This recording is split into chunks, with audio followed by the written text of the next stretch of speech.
आखिर औरत का वह कौन सा अंग हर रात बेशर्म होकर दबाने और चूसने से अचानक अपार धन की प्राप्ति होने लगती है? लोग औरत का कौन सा अंग दबा और चूस कर अमीर बन जाते हैं? जो भी मनुष्य औरत का यह अंग दबाता या चूसता है, उसके घर में सदा मां लक्ष्मी का वास रहता है और महालक्ष्मी की कृपा सदैव बनी रहती है।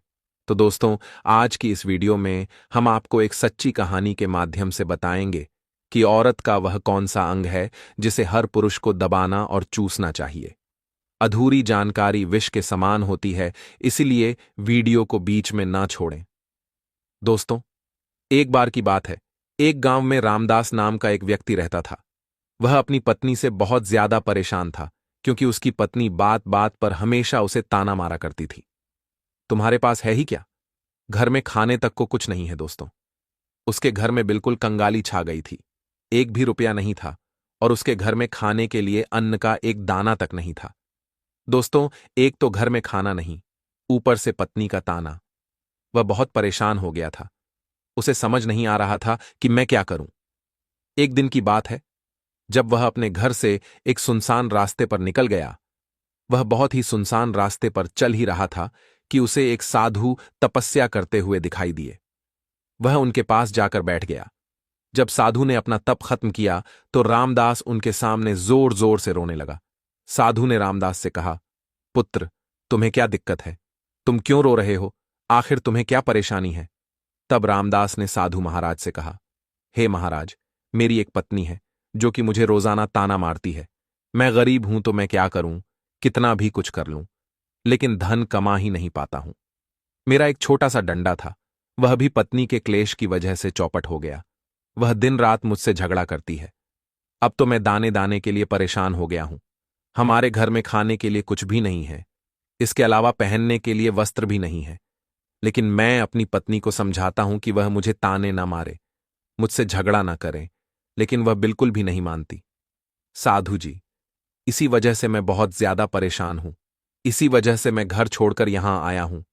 तब साधु जी कहते हैं, रो मत बेटा, मैं तुम्हें एक काम बताने जा रहा हूं जो तुम्हारी किस्मत चमका देगा। तुम्हें अपनी औरत का सिर्फ यह अंग बेशर्म होकर कर दबाना और चूस लेना है। अचानक तुम्हारे घर में धन की प्राप्ति होने लग जाएगी। तुम देखते ही देखते अमीर बन जाओगे। साधु जी कहते हैं, जो भी पुरुष औरतों का यह अंग दबाता या चूसता है, उसके घर में कभी भी धन की कमी नहीं रहती है और ना ही उसके घर में लड़ाई होती है। वह जो भी व्यापार करता है, उसमें हमेशा तरक्की होती है। साधु जी ने कहा, अब मैं तुमको औरत के उन अंगों के बारे में बताने जा रहा हूं। इसे ध्यान से सुनना और अपने जीवन में इस पर गौर करना। तब रामदास साधु जी महाराज की बातें बहुत गौर से सुनता है और कहता है कि जितना जल्दी हो सके मुझे यह बता दो दोस्तों। तभी साधु जी महाराज उस आदमी को एक कहानी सुनाते हैं और बताते हैं कि एक नगर में एक किसान रहता था। उसके बहुत सारे खेत थे जिस पर वह दिन रात मेहनत करता था। उसके घर में किसान और उसकी पत्नी रहा करते थे। उस किसान और उसकी पत्नी में आपस में बहुत ज्यादा प्रेम था। उसके घर में किसी भी प्रकार की लड़ाई, झगड़ा या क्लैश नहीं होता था। इसी वजह से उसके घर में सदैव महालक्ष्मी का वास रहता था और उसके खेतों में इतनी ज्यादा पैदावार होती थी कि वह दिन प्रतिदिन और अमीर होता जा रहा था। उस किसान और उसकी पत्नी में इतना प्रेम था कि आसपास के लोग उन्हें देखकर जल जाया करते थे। धीरे धीरे उसके पूरे गांव के लोग जान गए कि किसान और उसकी पत्नी में बहुत ज्यादा प्रेम है। धीरे धीरे यह बात उस नगर के राजा तक पहुंच गई। दोस्तों, किसान और उसकी पत्नी की बात जब राजा के पास पहुंचती है तो राजा भी उसके प्रेम की काफी ज्यादा तारीफ करते हैं। वह सभी से बताते हैं कि हमारे नगर में एक किसान और उसकी पत्नी रहते हैं जिनमें कभी भी लड़ाई झगड़े नहीं होते हैं।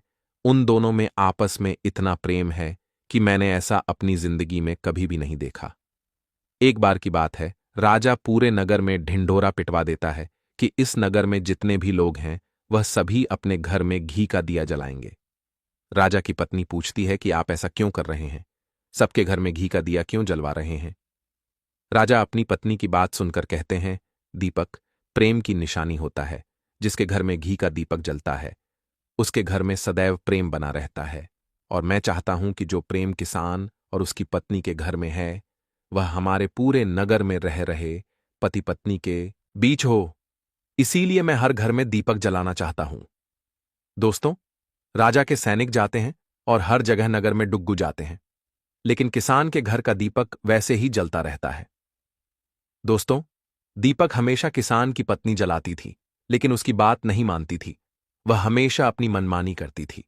उसका जो भी मन करता था वही काम करती थी। लेकिन किसान को इस बात से कोई भी दिक्कत नहीं होती थी, क्योंकि किसान बहुत समझदार था। किसान सोचता था, यदि मैं अपनी पत्नी को रोक टोक करूंगा तो घर में बेवजह ही लड़ाई झगड़ा होंगे। कई चीजें किसान इस वजह से अनदेखा करता था कि उसके घर में प्रेम बना रहे। अपने महल को छोड़कर पूरे नगर का नजारा देख रहे थे। उन्होंने देखा कि सारे नगर में किसी के घर में दीपक नहीं जल रहा है, लेकिन किसान के घर में दीपक जल रहा है। तब राजा अपनी रानी से बोलता है कि देखो, किसान और उसकी पत्नी के घर में दीपक जगमगा रहा है, लेकिन पूरे नगर में कहीं भी दीपक नहीं जल रहा है। इसी से पता लगता है कि किसान और उसकी पत्नी में कितना प्रेम है। तब राजा की पत्नी राजा से बोलती है कि जो किसान और उसकी पत्नी में प्रेम है वह किसान की पत्नी की वजह से है, और इसी वजह से उसके घर में इतना ज्यादा प्रेम है। दोस्तों, जब राजा रानी की बात सुनता है तो कहता है, नहीं, तुम्हारा सोचना गलत है। जो प्रेम किसान के घर में है वह उसकी पत्नी की वजह से नहीं है, बल्कि वह किसान की वजह से है। रानी कहती है कि किसान की पत्नी बहुत ज्यादा समझदार है, आपका सोचना गलत है, और यही वजह है जो कि उनके घर में कभी भी लड़ाई झगड़ा नहीं होता है। राजा कहता है कि किसान समझदार है और रानी कहती है कि किसान की पत्नी समझदार है। दोस्तों, इसी तरह कुछ देर चलता रहा। इसी बात को लेकर राजा और रानी के बीच काफी झगड़ा हो गया। इसके बाद रानी राजा की दाढ़ी उखाड़ ली और राजा ने रानी को उठाकर पटक दिया। इसके बाद राजा कहता है, हम लोगों को झगड़ा करने की जरूरत नहीं है। क्यों ना हम किसान और उसकी पत्नी की परीक्षा ले लें। सारा दूध का दूध और पानी का पानी हो जाएगा। लड़ाई करने के बाद इस बात पर राजा और रानी दोनों सहमत हो गए और दोनों की परीक्षा लेने के लिए तैयार हो जाते हैं। तब राजा अपने महल में जाता है और एक पुरुष सैनिक को बुलाता है, और पुरुष सैनिक से बोलता है कि तुम किसान के पास जाओ और जो जो प्रश्न मैं तुमसे बोल रहा हूं वह तुम किसान को बोल देना। वह पुरुष सैनिक बोलता है, ठीक है महाराज। वह सैनिक राजा की बात सुनकर किसान के पास जाता है। उस समय किसान की पत्नी खेतों में गई थी, लेकिन किसान की कुछ तबीयत ठीक नहीं थी। इस वजह से वह खेतों पर नहीं गया था। इस समय वह सैनिक किसान के घर पहुंच जाता है और किसान से कहता है, मैं राज दरबार से आया हूं, राजा साहब ने मुझे भेजा है। दोस्तों, किसान कहता है, बताइए, मैं आपकी क्या सेवा कर सकता हूं। आप बैठ जाइए, मैं आपके लिए पानी लेकर आता हूं। तभी वह सैनिक बोलता है कि नहीं, तुम कुछ भी मत लाओ, मैं राजा का सैनिक हूं, बस आपके पास राजा का समाचार लेकर आया हूं। तब किसान कहता है, ठीक है, आप मुझे बताओ, राजा साहब ने मेरे लिए क्या समाचार भेजा है। सैनिक कहता है, किसान, राजा साहब ने यह बोला है कि यदि तुम अपनी पत्नी को छोड़ देते हो तो राजा जी आपको बहुत सारे हीरे जवाहरात और साथ में तुम्हारे जमीन से 2 गुना ज्यादा जमीन राजा जी आपको गिफ्ट में देंगे। इसके अलावा राजमहल का आधा हिस्सा भी आपको दिया जाएगा। लेकिन जो किसान ने जवाब दिया वह सुनने लायक है। किसान ने कहा, राजा जी अपना पूरा राजमहल मुझे क्यों ना दे दे, लेकिन मैं अपनी पत्नी को नहीं छोड़ूंगा। जाओ और अपने राजा से कह दो किसान ने ऐसा कहा है। सैनिक जाता है और राजा को सारी बातें बताता है। इस समय रानी वहां पर सैनिक की बात सुन रही थी। सुनने के बाद रानी ने कहा, आपने किसान की तो परीक्षा ले ली, लेकिन किसान की पत्नी की परीक्षा नहीं ली है। इस तरह से हम कैसे पता कर सकते हैं कि कौन समझदार है। इसके बाद रानी ने कहा कि अब मैं भी किसान की पत्नी की परीक्षा लेना चाहती हूं। जब दोनों की परीक्षा हो जाएगी तभी पता चलेगा कि कौन समझदार है। फिर रानी ने भी एक सैनिक बुलाया और कहा कि मेरी बात किसान की पत्नी को बोलना और याद रखना। यह बात तभी बताना जब किसान वहां पर ना हो। सैनिक ने पूछा कि रानी क्या बात बतानी है, वह तो बताओ। तो रानी ने सैनिक को सारी बात बता दी। सैनिक किसान के घर जाता है और उसके घर में आवाज लगाता है, तो उसके घर से किसान की पत्नी निकल कर आती है और कहती है, बताओ क्या हुआ, क्यों ढिंढोरा पीट रहे हो। तो सैनिक ने कहा कि राजमहल से आया हूं, मुझे रानी ने भेजा है। किसान की पत्नी ने कहा, बताओ किस लिए आए हो। तब सैनिक ने कहा, रानी ने बोला है यदि तुम अपने पति किसान को मार देती हो तो आपको बहुत सारे हीरे जवाहरात रानी आपको देंगी और साथ में राजमहल का आधा हिस्सा भी आपको मिलेगा। इसके अलावा जितनी भी आपकी जमीन है वह तो आपकी रहेगी, लेकिन उसकी 2 गुना जमीन भी रानी आपको देगी। यह बात सुनकर किसान की पत्नी तैयार हो जाती है। कहती है, ठीक है, यदि मुझे रानी साहिबा देंगी तो मुझे मंजूर है, मैं अपने पति को मार दूंगी। तब सैनिक पूछता है कि रानी को कैसे पता चलेगा कि आपने अपने पति को मार दिया है। तभी किसान की पत्नी बोलती है, मेरे घर में जो दीपक जल रहा है, जब मैं किसान को मार दूंगी तो उसे बुझा दूंगी, तभी आपको पता चल जाएगा कि मैंने किसान को मार दिया है। अब सैनिक किसान की पत्नी की बात सुनकर राजमहल जाता है और रानी को सारी बात बताता है। किसान की पत्नी की बात सुनकर रानी बहुत अचंभित हो जाती है। राजा और रानी को स्त्रीजात से नफरत होने लगती है। उसी समय राजा अपने नगर के सभी लोगों को बुलाता है और कहता है कि मैं चाहता हूं कि मेरे और मेरी पत्नी की वजह से किसान की जान ना जाए। तुम लोग ऐसा कर, उस किसान के घर जाओ और सारी बातें बता दो और उस किसान को बचा लो, वरना किसान की पत्नी उसे मार देगी। इधर सैनिक किसान के घर जाते हैं और सोचते हैं कि किसान की पत्नी किसान को रात में मारेगी और दिया बुझाएगी। इससे पहले ही हम किसान के घर में पहुंच जाते हैं और किसान को बचा लेते हैं। दोस्तों, जैसे ही राजा के सैनिक किसान के घर पहुंचते हैं तो देखते हैं कि किसान तो मरा पड़ा हुआ है। तो सैनिक किसान की पत्नी से बोलते हैं कि तुमको तो किसान को रात में मारने के लिए बोला गया था, लेकिन आपने अभी किसान को क्यों मार दिया? तब उस किसान की पत्नी बोलती है कि किसान को तो मुझे मारना ही था, रात में तो मुझे सिर्फ दिया ही बुझाना था, इसीलिए किसान को तो मैंने दिन में ही मार दिया है। सभी सैनिक तुरंत ही किसान के घर से दौड़े दौड़े जाते हैं और राजा रानी को सारी बातें बताते हैं। राजा और रानी क्रोध से आग बबूला हो जाते हैं।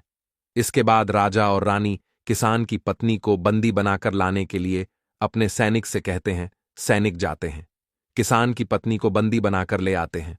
राजा किसान की पत्नी से पूछता है, ऐसा तुमने क्यों किया? तुम लालची औरत हो, तुम्हें पैसों से प्यार है। तभी किसान की पत्नी ने जवाब दिया और बताया कि मुझे तो किसान को पहले ही मारना था, वह तो मैं कोई बहाना ढूंढ रही थी, क्योंकि किसान की आदत बहुत खराब थी, वह मेरे साथ बहुत खराब व्यवहार किया करता था। तो राजा ने कहा, ऐसा क्या करता था? किसान की पत्नी ने जवाब दिया कि वह मेरे नाक का ऊपरी हिस्सा अपनी उंगली से हमेशा दबाया करते थे। इसके अलावा किसान एक काम और मेरे साथ करता था, वह किसान मेरे कान का पिछला हिस्सा अक्सर अपनी जीभ से स्पर्श किया करता था। राजा ने पूछा, यह बताओ, जब आप लोग गरीब थे तब क्या किसान आपके साथ यह काम करता था? तो किसान की पत्नी बोलती है, नहीं महाराज, तब ऐसा करता था। तब राजा ने कहा, मैं समझ गया कि किसान ऐसा क्यों करता था। उसी समय साधु जी ने रामदास से पूछा, तुम्हें कुछ समझ में आया? औरत का कौन सा अंग दबाने तथा चूसने से लोगों को अचानक धन की प्राप्ति होती है? तो रामदास ने कहा, नहीं साधु जी, मुझे अभी समझ में नहीं आया। तभी साधु जी कहते हैं, अगर अभी समझ नहीं आया तो मैं फिर से आपको बताता हूं। किसान अपनी पत्नी के साथ जो पहला काम करता था वह है उसके नाक के ऊपरी हिस्से को अपनी उंगली से दबाता था। तो जिस भी मनुष्य के घर में पैसों की किल्लत है उसे अपनी उंगली से औरत के नाक के ऊपरी हिस्से को जरूर दबाना चाहिए। दोस्तों, औरत के नाक के ऊपरी हिस्से को बहुत शुभ माना जाता है।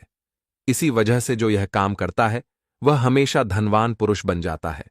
दूसरा काम है, जो भी पुरुष औरत के कान का पिछला हिस्सा अपने जीभ से स्पर्श करता है उसके किस्मत के द्वार खुल जाते हैं, उसे अचानक धन की प्राप्ति होती है। ऐसा इसीलिए होता है क्योंकि औरत के कान के पिछले हिस्से में माता लक्ष्मी का वास होता है। जब आप ऐसा करते हैं तो माता लक्ष्मी आपसे प्रसन्न हो जाती है और आपको अपार धन देती है। और आपने एक बात तो जरूर सुनी होगी, औरतें माता लक्ष्मी का रूप मानी जाती है। यही वजह है इस संसार में जो भी मनुष्य यज्ञ पवित्र काम करता है उसका घर धन से भर जाता है, जो कि इस कहानी में किसान भी अपनी पत्नी के साथ करता था। लेकिन आप जब भी ऐसा काम करें तब आपको अपनी पत्नी को पूरी बात बता देनी चाहिए, अन्यथा आपके जीवन में ऐसा अनर्थ भी हो सकता है। दोस्तों, आज का ज्ञानवर्धक वीडियो कैसा लगा कमेंट करके जरूर बताएं और हां, कमेंट में हर हर महादेव लिखना ना भूलें। धन्यवाद।